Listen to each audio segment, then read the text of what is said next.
लोकसभा चुनाव में भले ही कुछ महीने का वक्त बाकी हो, लेकिन राजनीतिक दलों ने चुनावी बिसात बिछानी शुरू कर दी है। बीते दिन पूर्व पीएम चौधरी चरण सिंह को भारत रत्न सम्मान देने का ऐलान किया गया। इसे बीजेपी का मास्टर स्ट्रोक माना जा रहा है। भारतीय जनता पार्टी के इस फैसले को लोकसभा चुनाव से भी जोड़कर देखा जा रहा है।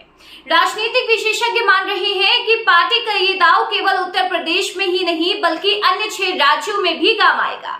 नमस्कार, मैं आपके साथ अंशिका। दरअसल चौधरी चरण सिंह किसानों के सर्वमान्य नेता रहे हैं।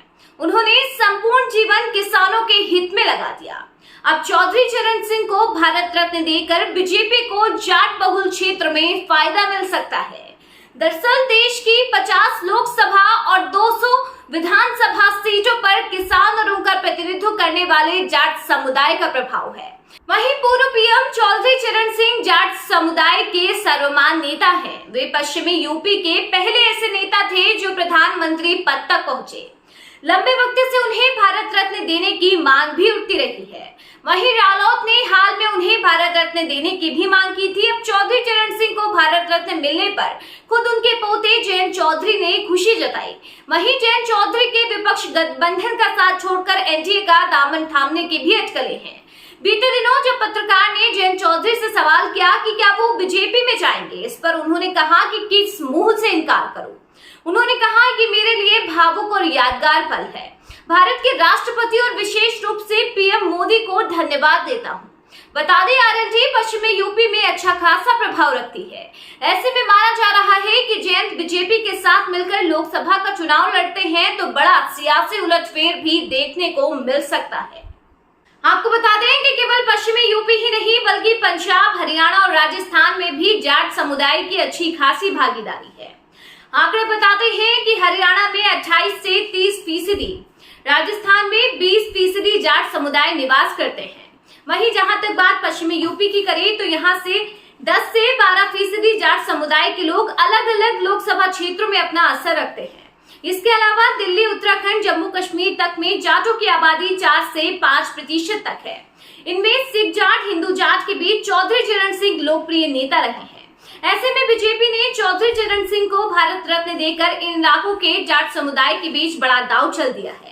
हरियाणा में भी अगले साल विधानसभा चुनाव होने हैं। ऐसे में माना जा रहा है कि इस दांव का असर वहां भी देखने को मिल सकता है। वहीं राजस्थान में जाट समाज के पूर्व प्रदेश अध्यक्ष सतीश पुनिया के हार जाने के बाद 4 जाट मंत्री बनाए गए, पर इनमें से भी कोई बड़ा चेहरा नहीं है। राजस्थान के जाटों के बीच इससे लेकर एक बड़ा संदेश भी गया है।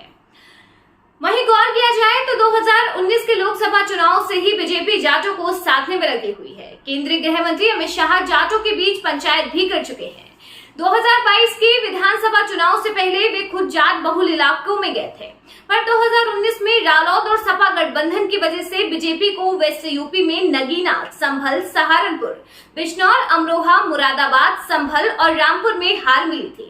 वहीं जाटों की नाराजगी की वजह से संभल, बिजनौर, मुरादाबाद और अमरोहा में तो बीजेपी को सीधा नुकसान भी देखना पड़ा था।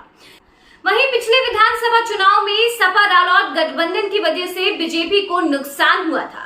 यही वजह है कि जाट समुदाय को साधने के लिए बीजेपी ने पहले मुजफ्फरनगर के सांसद संजीव बालियान को मंत्री बनाया और फिर यूपी सरकार में पंचायती राज मंत्री रहे भूपेंद्र चौधरी को यूपी का प्रदेश अध्यक्ष बनाया। इसके बावजूद 2022 में मुजफ्फरनगर की खतौली सीट पर हुए उपचुनाव में बीजेपी हार गई। अब बीजेपी के इस कदम के बाद रालोद और बीजेपी करीब आते दिख रहे हैं, तो इसका फायदा भी बीजेपी को मिल सकता है। कुल मिलाकर हर दांव में बीजेपी विपक्षी गठबंधन से आगे निकलती हुई दिखाई दे रही है।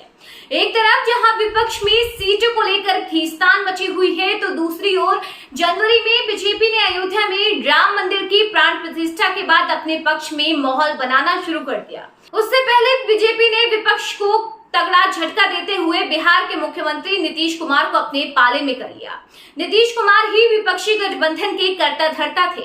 उन्होंने बीजेपी के खिलाफ विपक्षी दलों को एकजुट करने की ठानी थी, लेकिन उनका बीजेपी से हाथ मिला लेना विपक्षी गठबंधन के लिए सदमे से कम नहीं था।